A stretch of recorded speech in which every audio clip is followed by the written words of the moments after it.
My name is Amanda Parker.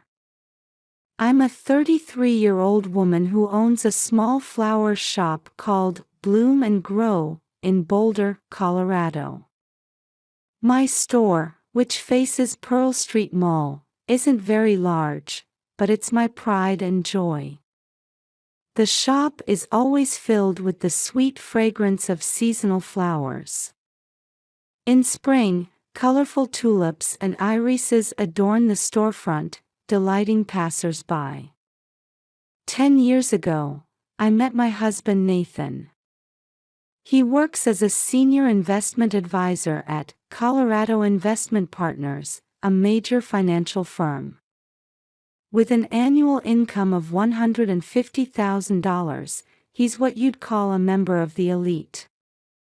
When we first met, I was instantly drawn to his ambitious nature combined with his gentle personality. We've been married for 8 years, and our son Ryan, who was born during this time, is now 7 years old. Every Sunday at church, Nathan was looked up to as an exemplary husband.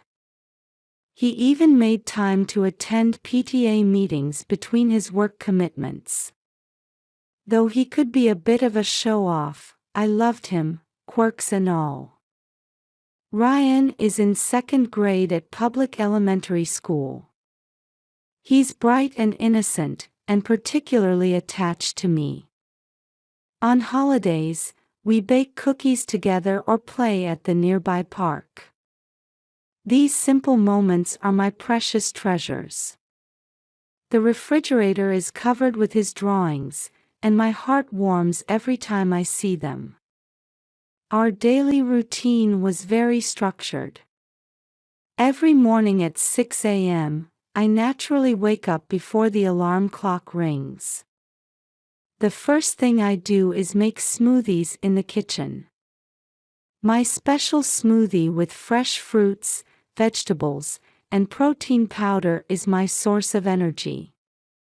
I'm particular about using carefully selected organic ingredients. After that, I prepare Ryan's lunch and the family's breakfast. When the morning sun streams into our modern white kitchen, the shadows of the houseplants on the counter create beautiful patterns on the wall. In such peaceful morning light, I would savor my happiness. Nathan leaves for work at 7:30 a.m. After seeing him off with a "have a good day," I take Ryan to school.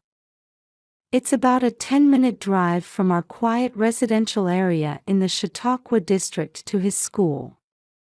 The commute, with views of the majestic Rocky Mountains along the way, was our precious conversation time. Sitting in our Toyota RAV4, listening to my son excitedly talk about what happened at school and his friends, hearing his voice was a daily joy for me. During the day, I work at the flower shop while my husband works at his downtown office. Casual conversations with regular customers, tending to seasonal flowers, creating bouquets. I spend fulfilling hours carefully managing the watering and temperature while attending to these tasks. In the evening, we have dinner together as a family. Sometimes we'd have barbecues on our backyard deck, occasionally inviting neighbors over.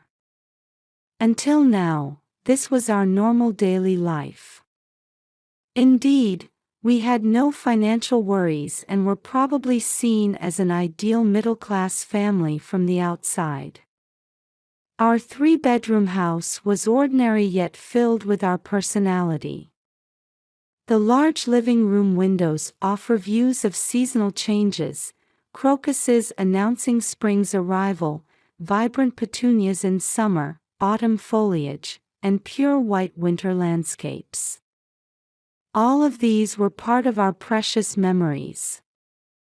But over the past 2 months, I began to notice subtle changes. My husband's behavior had clearly become strange. His weekend work increased, and when he was home, he was glued to his smartphone. Family conversations decreased, and the few words we exchanged became curt. He would say, "I'm handling a big project," but there was an emptiness to his words. I could sometimes hear him on the phone late at night, and it worried me endlessly. Still, I maintained a calm exterior. I wanted to believe it was just a busy period at work and things would return to normal. Above all, I didn't want Ryan to notice his father's changes. Even when his father's seat was empty at dinner, would explain with a smile, "Daddy's working hard." Those days continued. One morning, I woke up with sudden nausea. Around 7 a.m., when the Boulder Community Health Clock Tower was chiming, I should have already finished preparing breakfast, but that day I couldn't move from the bathroom. "Mom, are you okay?" Ryan's worried voice came from beyond the door. I managed to put on a smile and answered, "I'm just a little tired," but the discomfort welling up from inside my body was clearly unlike anything I'd experienced before. From that day on, my health gradually deteriorated. An unexplainable fatigue ate away at my body, and I had intermittent low-grade fevers. I increasingly found myself struck by dizziness and nausea within an hour of drinking my smoothie. At the flower shop, even lifting heavy vases became a struggle. Sometimes my vision would blur while serving customers.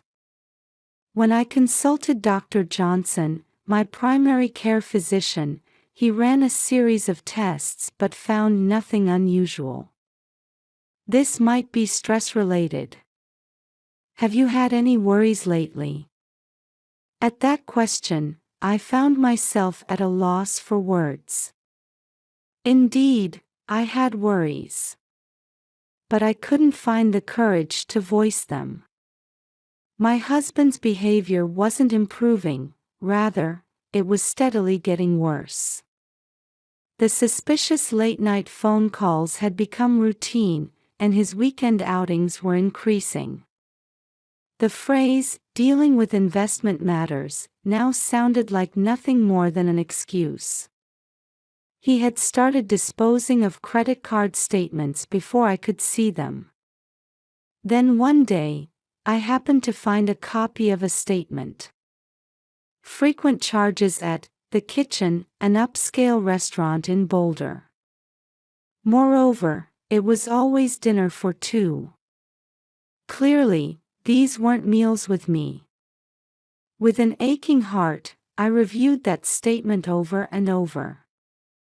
"Amanda, you're looking pale lately," Mary, a regular customer at the flower shop, commented with concern. Mary was a pillar of the local community who had lived in the area for over 20 years. We also saw each other at church every weekend, and she was like a mother to me. My friend had similar symptoms. Later we found out. She trailed off. The words that followed, "her husband's affair was discovered," weighed heavily on my heart. While shopping at McGuckin Hardware, I happened to catch sight of Nathan. But he hadn't noticed me. I saw him in the security mirror, engrossed in conversation with a young woman. The smartly dressed woman was clearly not there for investment consultation. The pain in my chest from that moment remains vivid even now. My health deterioration became even more serious. My hands wouldn't stop shaking, and sometimes I had trouble articulating words. I even visited the Boulder Community Health Emergency Room late one night, but again, they couldn't identify the cause. "Have there been any changes in your living environment?" When the doctor asked, I could only look down in silence. "Yes, There had been changes. But I didn't have the courage to speak about them. My distrust of my husband grew daily, and our once strong relationship of trust seemed to be crumbling audibly. Ryan seemed to be keenly aware of my condition. Every time he worriedly asked, "Mom, are you not feeling well?" I would answer with a forced smile, "I'm fine." I didn't want to worry him. With that sole thought in mind, I continued to maintain a facade of calm. But reality proceeded in a cruel direction, regardless of my wishes. Even when my husband was home, he was like a stranger. His gentle smile and family conversations all seemed to have become things of the past. That morning, I woke up earlier than usual. The clock had just struck 6 a.m. Outside the window, the morning sun was beginning to touch the peaks of the Rocky Mountains. Though I still felt unwell, I had awakened to a strong sense of unease. As I was about to head to the kitchen, I heard a small noise. The sound of someone moving.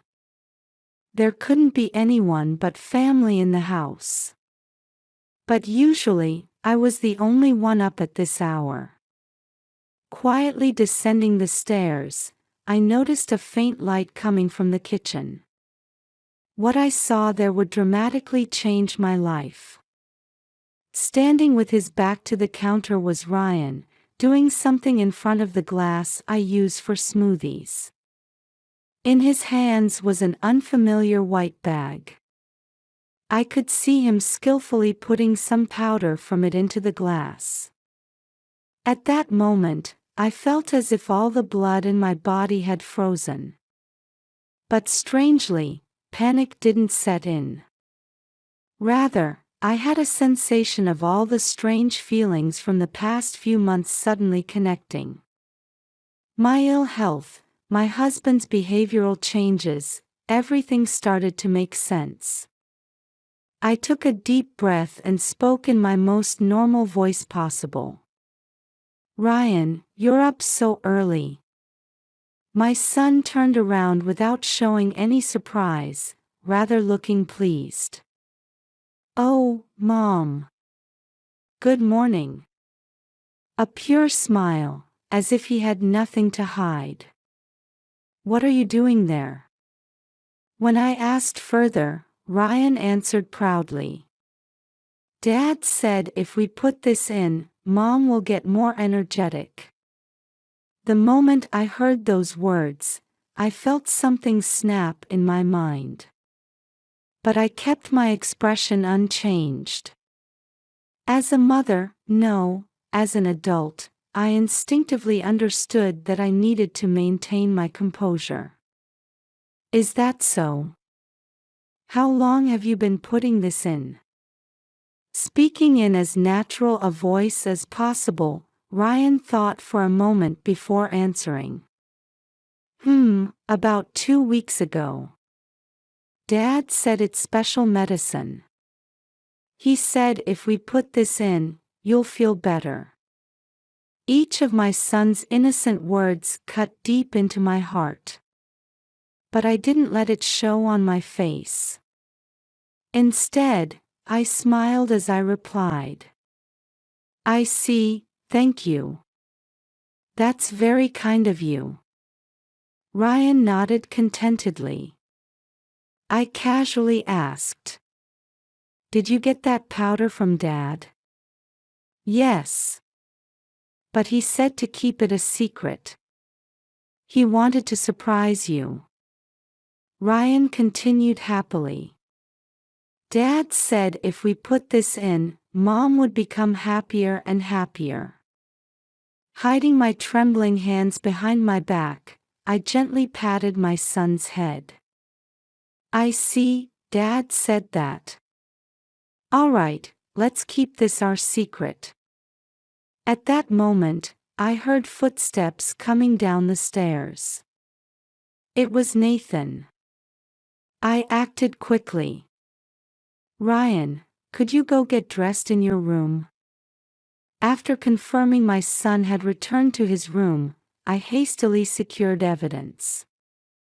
I took out my smartphone and photographed the white bag and powder on the counter. I also collected a sample of the powder in a small plastic bag. Right after that, Nathan entered the kitchen. "Good morning." His voice carried its usual coldness. I maintained my composure as I replied, "Good morning. You're early today too." My husband silently turned on the coffee maker and picked up the newspaper, as if he had no knowledge of what had just transpired. That morning, I closed the flower shop before opening and went straight to Mountain State Investigations, a private detective agency in Boulder. This was a place that had been recommended by a regular customer. When I entered the office, Mike Johnson greeted me.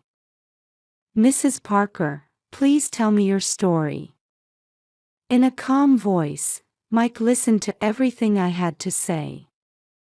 I told him everything: my health issues over the past few months, my husband's changes, and the events of that morning. Mike listened to my story with a serious expression, occasionally taking notes. "You mentioned you have a sample of the powder." I took out the white powder in the plastic bag. "Could you analyze its contents as soon as possible?" "Of course. We'll prioritize the testing. We'll also begin surveillance of your husband's activities in parallel." Mike's voice carried a confidence backed by experience. As I left the office, my heart was enveloped in a strange calmness. The calm before the storm. It was also a premonition that my life was about to change dramatically. That night, after Ryan went to bed, I repeatedly listened to the recording of my son's testimony on my smartphone. The horrifying truth told in an innocent voice. Tears welled up. But this was no time for crying. I had to protect my precious son from this situation. 2 days later, I received a call from Mike. "Mrs. Parker, there's an urgent matter I need to discuss with you."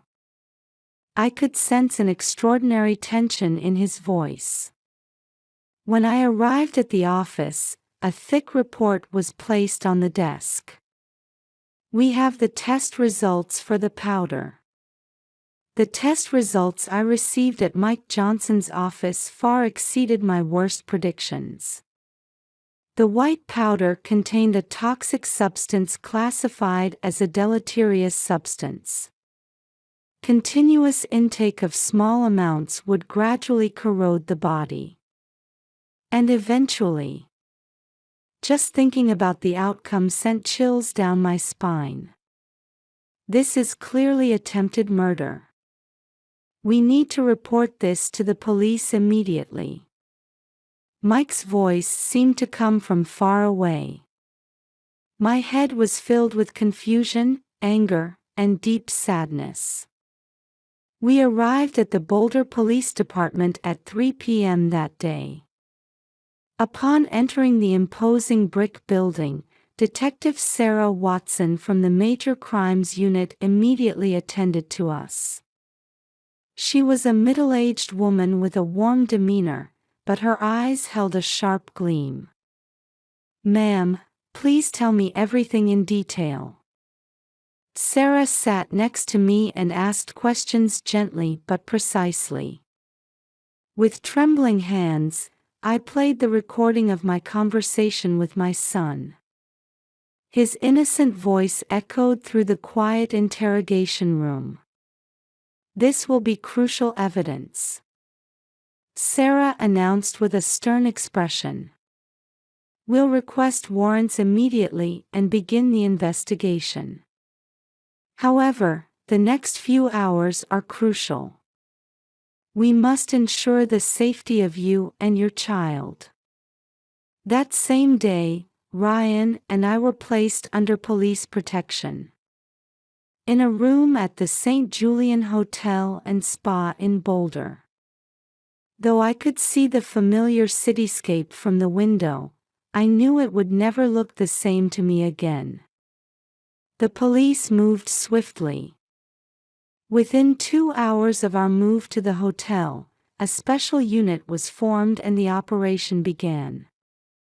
Information indicated that Nathan was still working overtime at Colorado Investment Partners. At dusk in the downtown office district, Nathan reportedly showed a surprised expression at the unexpected visitors on the 14th floor of the glass building. In front of his colleagues, Nathan was handcuffed and taken away. The interrogation continued through the night. At first, Nathan denied all charges. However, evidence kept piling up.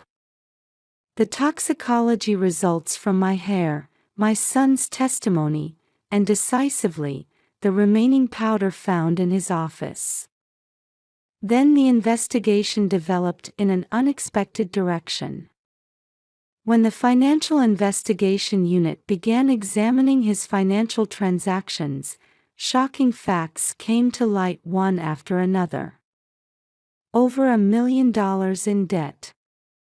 Losses from failed investments. And most seriously, the misappropriation of client funds. Using his position as a senior investment advisor at Colorado Investment Partners, he had defrauded multiple clients of their funds. A laptop was discovered at the suspect's residence. Detective Sarah's eyes flashed at the investigator's report. The password has been cracked. Inside. The data analysis results were even more shocking. The existence of a mistress for the past 2 years. Rachel Smith, a 25-year-old clerk at Pearl Street Boutique. A young woman who led a flashy lifestyle in stark contrast to mine. Rachel's Instagram was full of records of stays at luxury hotels, photos with branded goods, and overseas trips. It was discovered that all this luxurious living was funded by the misappropriated money. Over the past 2 years, the suspect has transferred approximately $500,000 to an account in Rachel Smith's name. The room fell silent at the financial investigator's report. Further investigation revealed more shocking facts. Nathan and Rachel had even planned for after my death. Large life insurance policies. Abandonment of custody rights. Everything had been meticulously planned. Why didn't he kill her directly? When a young detective raised this question, Detective Sarah answered in a heavy tone. He was likely aiming for the perfect crime. By administering small amounts gradually, he tried to make it look like a natural death. And most despicably, the air in the room froze at these words. By using his son, he tried to completely conceal his involvement. As the sun rose, a press conference was held at the Boulder District Attorney's office. Amidst the gathered press, District Attorney Margaret Wilson announced with a stern expression. Today, we arrested suspects in a serious case. Attempted murder, embezzlement, fraud, and most unforgivably, the despicable act of using one's own son. Rachel's arrest came the next day. She was reportedly screaming and resisting arrest when taken from her luxury apartment during her elegant breakfast. However, Decisive messages indicating her involvement in the crime were found one after another on her smartphone. At the Boulder County Courthouse, during the preliminary hearing, the prosecution presented detailed evidence. Nathan's systematic misappropriation of funds. His conspiracy with Rachel. And as the most crucial evidence, the recorded conversation with his son about the morning smoothies. The defense requested a psychiatric evaluation, but it was quickly rejected. The evidence was clear, and the premeditation was obvious. It was a planned crime committed in full sanity. In court, experts took the witness stand one after another. A toxicologist explained in detail the dangers of the used substances. Financial experts unraveled the methods of fund misappropriation, and child psychologists pointed out the severity of using an innocent child in criminal activities. During this time, I met almost daily with the police and prosecutors. Sometimes I couldn't stop my tears. But I had to be strong for Ryan. That thought alone kept me going. The hardest part was explaining the truth to Ryan. Following the advice of child psychologists, I gradually explained the situation using age-appropriate words. Daddy did something wrong. But this isn't Ryan's fault. Mom loves Ryan very much. The court's verdict was handed down in October, as autumn was deepening. A heavy atmosphere hung over the courtroom at the Boulder County Courthouse. In the gallery sat people from our community who had supported us throughout these 3 months. The defendant Nathan Parker is hereby sentenced to 20 years in prison for attempted murder, embezzlement, and fraud. When the judge's voice echoed through the courtroom, silence fell. Nathan's expression remained unchanged, staring straight ahead with a hardened face.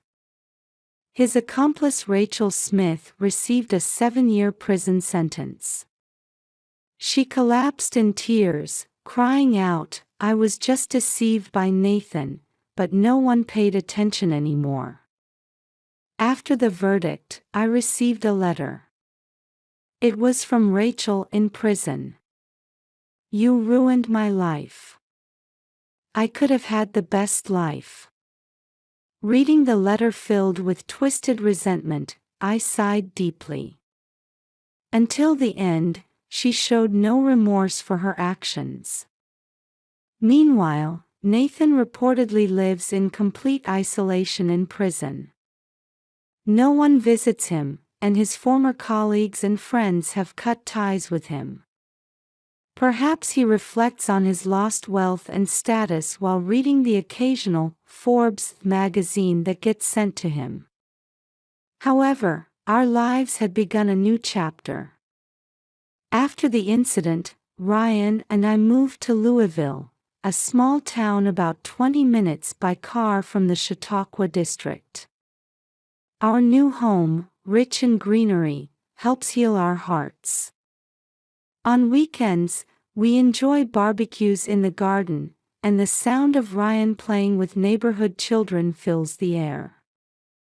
Mom, I love our new house. Ryan's smile warms my heart. He's now gradually overcoming the trauma from the incident with the support of a child psychologist. Every Wednesday evening, after counseling, we always stop at a nearby ice cream shop. That has become our new joy. The flower shop Bloom and Grow has grown in unexpected ways. Following local media coverage of the incident, many people began visiting the store. Your courage inspired me. I'm encouraged by how you persevere with your child. I received such words from many people. And now, I'm preparing to open a second store about 10 minutes by car from Pearl Street Mall. The new store name, Bloom and Grow Family, reflects our wish for renewal. The church community continues to support us warmly. After Sunday service, we're always invited for tea time. Mary and other church members watch over us like family. Amanda, you're such a strong woman. I smile at Mary's words. I had to be strong. To protect my precious son. I've also become more actively involved in PTA activities. Meeting other mothers who have gone through similar experiences and sharing our stories has created new bonds. Sometimes we cry together, but we keep moving forward. This attitude seems to touch the hearts of those around us. Ryan quickly made friends at his new school. He runs around energetically during recess and proudly shows me the artwork he makes in art class. Every time I see his smile, I feel grateful that we overcame this ordeal. Our morning routine has changed slightly. Now, Ryan and I make smoothies together. Choosing fresh fruits, adding yogurt, sometimes putting in honey. Making our morning drink together is transforming bitter memories into new, happy ones. Recently, Ryan said something touching. "Mom, when I grow up, I want to be a detective. I want to help people in trouble." Those words brought tears to my eyes. The ability to transform a painful experience into a desire to help others, I feel proud of my son's strength. Now, as we approach 1 year since the incident, I'm greeting new mornings. Drinking warm smoothies while basking in the morning sun through the window. Hearing Ryan working on his homework nearby. It's simple, but there's genuine happiness there. Sometimes I blame myself, thinking, why didn't I notice sooner? But whenever I do, someone always encourages me. Regular customers who stop by the flower shop, church friends, new friends in the community. Supported by people's kindness, we keep moving forward. Regular checkups at Boulder Community Health show no more abnormalities in my body. The doctor even says I'm healthier than before. The emotional wounds might not be completely healed yet. But we're moving forward, step by step, surely. I can feel that in our daily lives. Next weekend, we're going on a small family trip. We've rented a small cottage at the foot of the Rocky Mountains for a 3-day vacation. Under the starry sky, I plan to share new dreams with Ryan. Life sometimes presents cruel trials. But with loved ones by your side, you can overcome any difficulty. Perhaps our story is testimony to such hope.